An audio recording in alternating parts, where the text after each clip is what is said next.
Инсталиране на камера за видеонаблюдение FipTech TF05. Започнете като влезете в Google Play или App Store и изтеглите приложението Tuya Smart.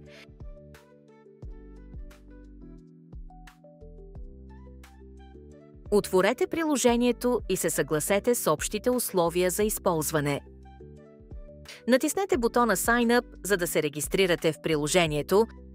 Въведете имейл адреса си и потвърдете, че сте се запознали с политиките за поверителност. Уверете се, че е изписан правилно и натиснете оранжевия бутон Get Verification Code малко по-долу. Следващата стъпка е да влезете във вашия имейл адрес. Там ще намерите имейл, изпратен до вас от Tuya, съдържащ 6 цифри, които трябва да запомните. Върнете се обратно в приложението и въведете тези 6 цифри.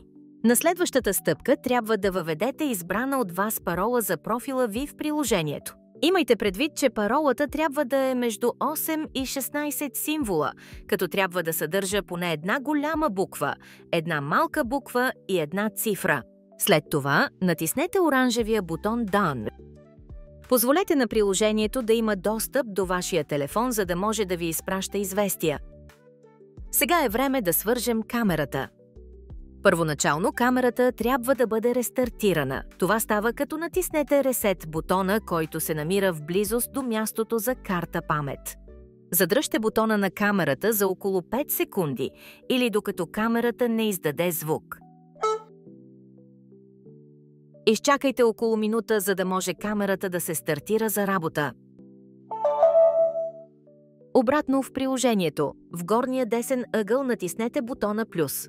След това натиснете първия бутон Add Device и след това оранжевия бутон Continue и позволете на приложението да ви изпраща известия. Камерата ще се появи, след което вие трябва само да я натиснете. На следващата страница трябва да въведете паролата за интернет мрежата, към която искате да я свържете, след което да натиснете оранжевия бутон Next.